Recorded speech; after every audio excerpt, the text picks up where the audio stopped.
They called me to the 36th floor at 8:03 a.m. No agenda, no context. Just a calendar block titled Executive Strategy Realignment. I already knew. The elevator doors opened with their usual sigh, but the air in the corridor felt colder, like the temperature had been dialed down for effect. The boardroom was half full, a few VPs pretending to review documents, 2 outside consultants in suits that tried too hard. At the head of the table sat Riley Jex. She didn't look up when I entered, just tapped her fingers against a closed MacBook and gestured to the seat across from her with a movement too casual to be accidental. She'd rehearsed this. I sat. No handshake, no greeting. Just silence and tension, thick enough to hear the HVAC clicking. Then she slid the envelope across the glass table. No folder, no explanation, not even a glance. The envelope stopped in front of me like a dare. Effective immediately, she said, still scanning some invisible note on her screen. You're released from your responsibilities as Chief Strategy Officer. No eye contact. I didn't open the envelope. I didn't need to. She's efficient, Riley added to no one in particular. Her voice rehearsed and detached, but outdated. I looked at her then. Really looked. Years ago, she sat across from me in this same building, shaking, overwhelmed, one misstep away from being cut by the board. I defended her, shielded her, told the directors she just needed time. Now she wouldn't even look at me. I nodded once, not out of agreement, out of confirmation of everything I'd just learned. I stood slowly, picked up the envelope like it might burn, tucked it into my coat. Then I said what no one in the room expected. Good luck. Then I turned and walked out. Not a single pair of shoes followed me. No, not yet. By the time the elevator reached the lobby, I'd already decided I would never explain myself to anyone in that room again. I didn't need to, because I knew exactly what happened when someone tries to erase the one who built the system they're standing on. The badge blinked red, twice. I stood in front of the scanner on P3 of Virian's parking garage, staring at the light like it owed me an apology. Just yesterday, it would have chirped green before I even reached for the handle. Now, like everything else upstairs, it didn't recognize me. I stepped back and laughed once quietly, bitterly. Then I walked toward the ramp, keys loose in my hand. The car started like it always did, loyal to a fault. I pulled out slowly, merging with morning traffic as if nothing had changed, but everything had 69.6%. That was the number. I hadn't made it up. It wasn't a spin. It came from Virian's own internal report. Last fiscal year, revenue generated from systems, strategy decks, and behavioral models my division built, my team executed, I designed, and just like that, I was labeled outdated. The truth, I wasn't mad. Not really. I was something sharper than anger cleaner. Because what Riley didn't realize, what no one upstairs remembered, was that the system wasn't the company, it was me. I still had the skeleton of the onboarding architecture, the predictive behavior models, at least the ones they hadn't watered down, the client personas that I'd personally stitched together after years of late-night interviews and post-failure data audits. And more importantly, I had the people. Not all of them, but enough. I parked 2 blocks from the Vestry Hotel and walked the rest. Rooftop bar, South End, just past 10 a.m. Miles Greer was already nursing a bourbon, his tie draped over the chair beside him like a loose signature. "You look like hell," he said as I sat. "I've had better mornings." "Are you going to fight it?" I looked at the skyline. Quiet, unmoving. "I already won," I said. "They just don't know it yet." Miles didn't smile, but the corners of his eyes shifted. He slid his glass across the table. "To ghosts," he said. We clinked glasses once, no toast, that night. I pulled the black moleskin from my shelf and flipped through pages I hadn't touched in years. The signal was still there, just waiting to be heard. The notebooks were heavier than I remembered. Black covers, scarred spines, pages stiff from ink and coffee. I laid them across my desk like blueprints from a past life. Every line, every margin scribble, held something the company had long stopped listening to. No press release, no cryptic post, no whispered "just so you know." To journalists, I didn't want attention, I wanted signal. I opened my laptop and pulled up a list. CMOs, strategy leads, quiet operators who never craved credit. Just results. The kind who'd once told me, "You see the battlefield before the rest of us know we're even in a war." I sent 6 messages. Same sentence. Each time, "How's the transition going under the new model?" I waited. The first response came within the hour. Louder than ever.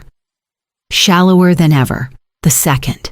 From a European mobility firm we helped triple in 6 months, still pretending followers equal users. The third took 12 minutes. "Can we talk off record?" It was signed by Etta Lane, CEO of a mid-market automation company. She'd once flown cross-country for a single strategy session because she said, "You read metrics like body language." I leaned back and let the screen dim. I wasn't fishing. I wasn't selling. I just asked. And they answered not out of pity, not out of loyalty, but because deep down, they already knew. They knew the noise wasn't real. They knew flash without follow-through burns fast. They knew someone had to say it out loud.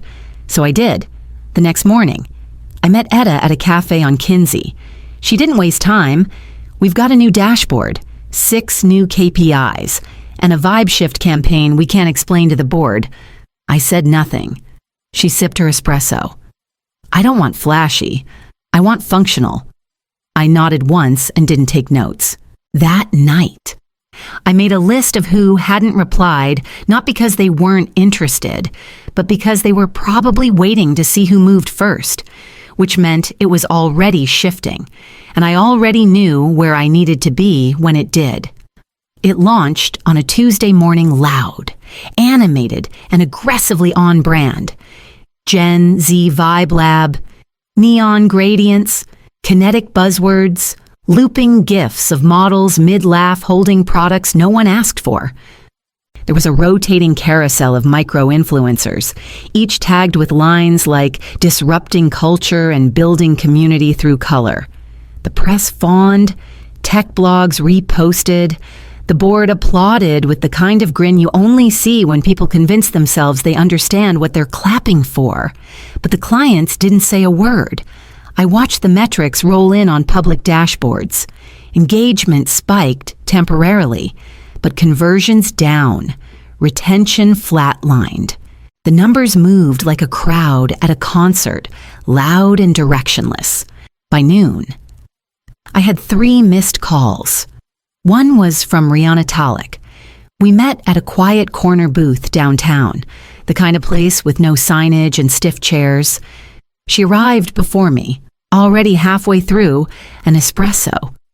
"They want us to replicate it," she said, sliding her phone across the table. The Vibe Lab homepage blinked back at me in slow motion. Flashy, trendy, words no one understands. I asked. "Virion, the new team." "And what did you say?" Rihanna leaned back and smiled, not amused. "Just tired." I told them I sell predictive AI tools to enterprise clients with 7-figure contracts, not sneakers to teenagers on TikTok. She paused. "They told me to lighten the tone." The weight of it settled between us. In 2017, Rihanna was 2 weeks from shuttering her company. I'd spent 48 hours in a windowless hotel conference room helping her pivot her entire product strategy.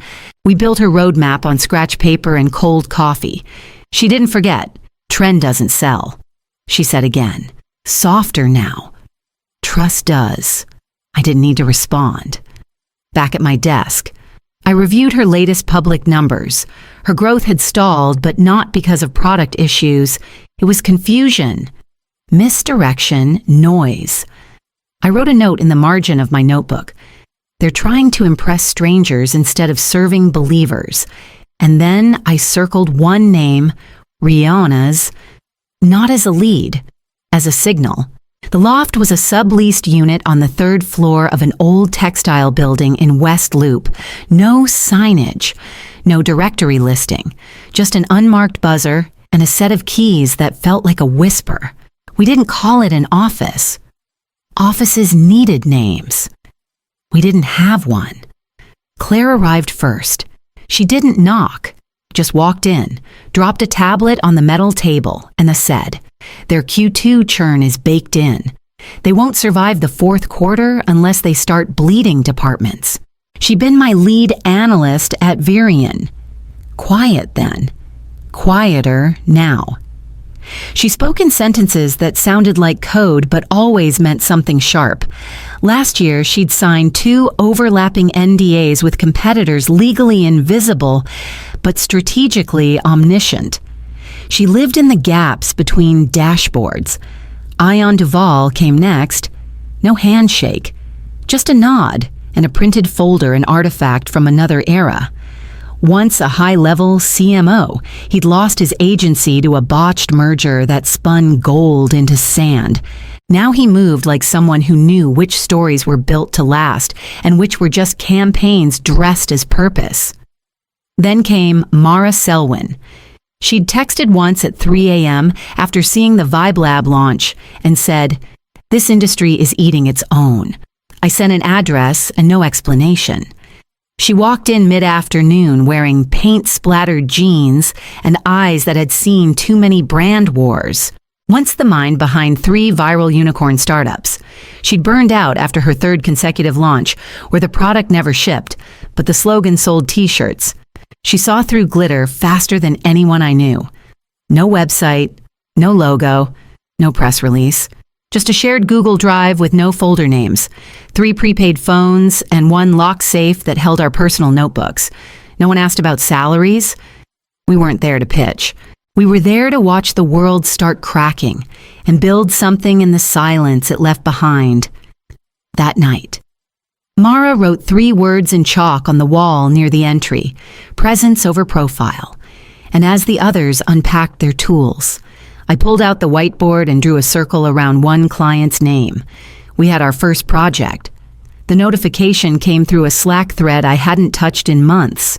A former engineering lead forwarded a screenshot with a timestamp and 1 sentence. "They pushed your framework live with mods.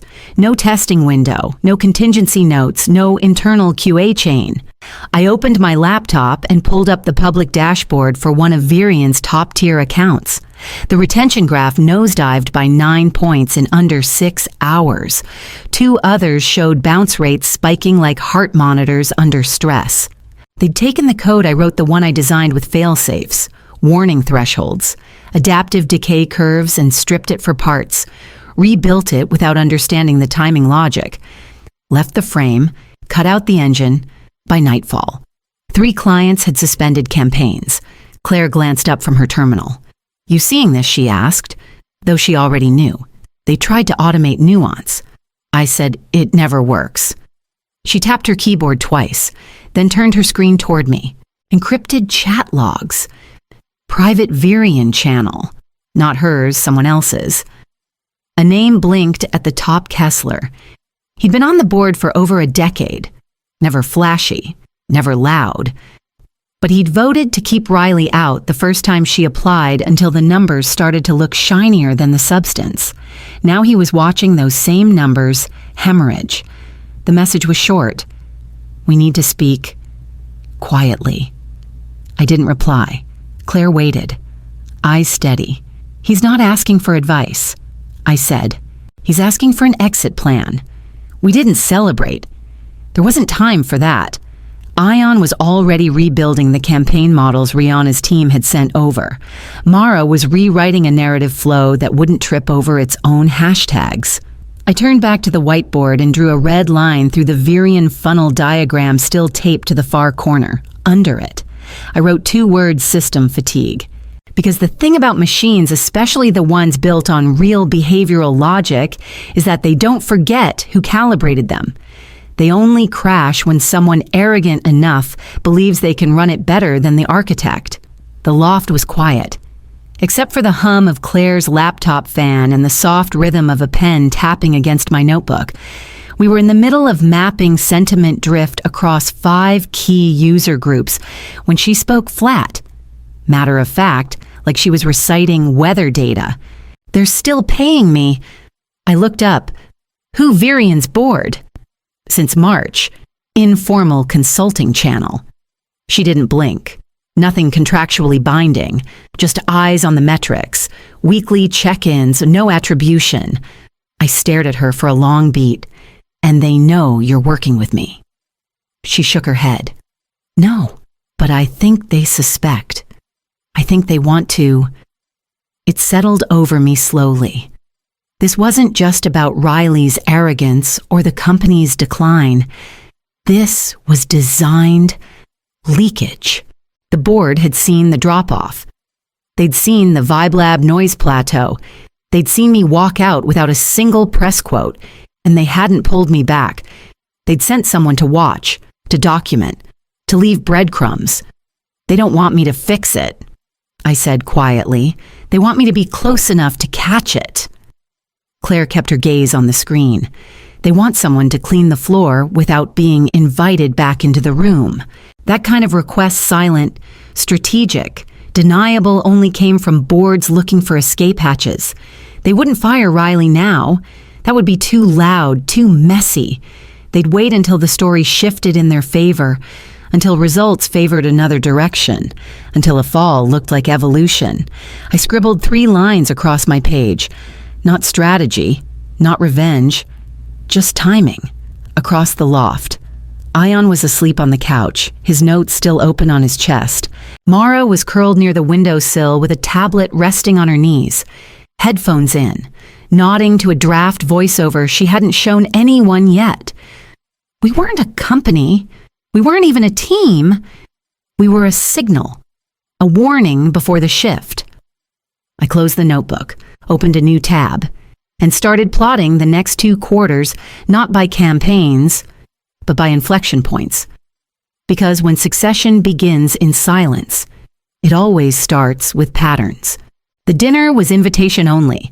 Buried inside a speakeasy-styled restaurant in Midtown, no signage, just a marble door and a man with a list. The kind of room where deals start with glances instead of pitches.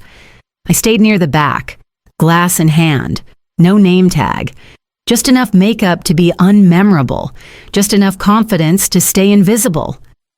That was the trick when people stop seeing you. They start telling the truth in front of you. Halfway through my drink, a voice said behind me, "You almost got away with it." I turned. Harlan Bishop, retired board member, still sharp, still 5 steps ahead of whatever was in the news cycle. He didn't wait for my reaction, just clinked his glass gently against mine and said, "Your fingerprints are all over the Onyx AI recovery." I didn't confirm. He didn't need me to. They never saw it coming. He added, "And that's why it worked." Before I could respond, he disappeared back into the crowd, as if he'd only stopped to say what needed saying. Back at the loft that night, I opened an encrypted message from a shadow relay Claire had set up. No subject line, 1 audio file. I listened with headphones, voices, chairs scraping. The clink of water glasses, Virian boardroom acoustics. About 15 minutes in, Kessler's voice cut through. Maybe we needed 1975 strategy. At least then, we made money. There was a pause. No laughter, no challenge, just quiet. Then Riley's voice, trying to recover, talking about emergent metrics and culture-led evolution. But it was brittle, her cadence frayed at the edges.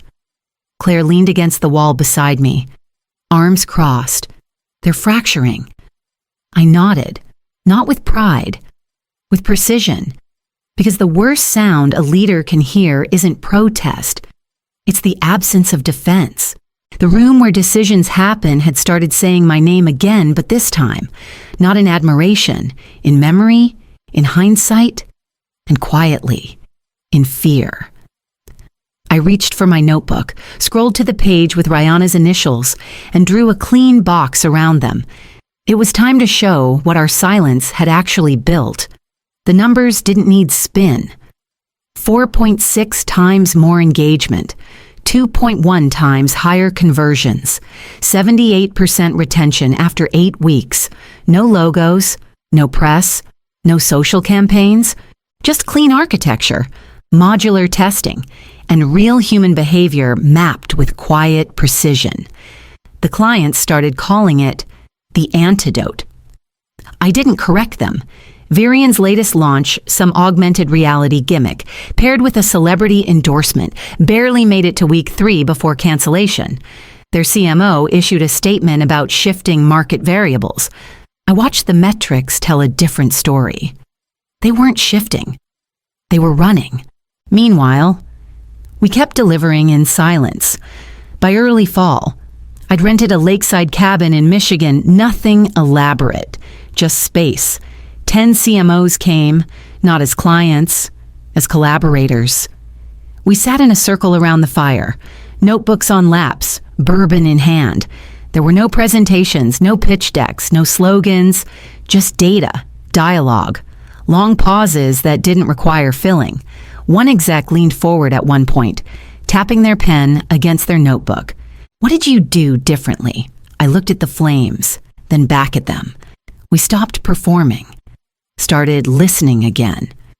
They nodded slowly, as if hearing a language they hadn't spoken in years.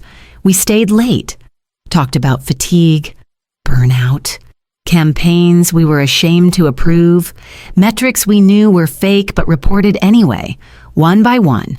The walls dropped. No one was trying to be impressive. We were just trying to be honest.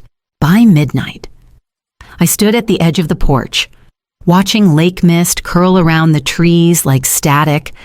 10 conversations floated inside, layered and warm. Not a single person asked who had run the Onyx AI turnaround. Not one demanded proof. They already knew. Not because I told them, but because the strategy worked. In a world that rewards noise, results whisper. And we had whispered our way to transformation. The next morning, I packed up my notes and left before the last car pulled out. Back at the loft, a courier envelope waited at the door. No sender, just my name and a date. The knock was soft, deliberate, just enough weight to signal intent. I opened the door to a courier in a black windbreaker, no logo. He handed me a flat envelope, nodded once, and left without a word. Inside one sheet of cardstock. Effective immediately, Riley Jex has stepped down as CEO of Varian. No reason, no signature, no transition plan, just a date clean. Surgical. I sat for a while, letting the words settle like sediment in water. There was no satisfaction in it, no rush of vindication, just a strange kind of stillness. They didn't thank her. They didn't explain it, and they wouldn't say my name, but I didn't need them to. Because the algorithm had remembered. It remembered who had calibrated the pulse beneath the metrics. It remembered the friction points, the recovery curves, the timelines that bent toward trust instead of trends. And when the system began to wobble, it didn't cry out. It simply returned to the code that once held it steady. I walked outside, down to the edge of the lake. The water was quiet, patient. It didn't need to prove it was powerful. Neither did I. I never needed a title. I said aloud to no one, just the truth, back inside. I powered up the secure server. The shared drive blinked to life. Ghost team archives, behavioral models, test case folders, client dashboards clean, current, flawless. I selected them all. Delete, confirm, gone. No backup, no shadow copy. We'd done what we came to do. Then I opened a new browser tab, booked a one-way train to New Orleans, southbound, slow, no deck, no keynote, no campaign, just me, a suitcase, and a new beginning. Next week, I'd be speaking to a classroom of young women in an underserved district, most of whom had never touched real code, never seen their name at the top of a STEM roster, Never been told their ideas were architecture. I didn't need to rebuild Virion. I needed to build something else entirely. If the system can't remember who built it, maybe it's time to teach new ones how to build better.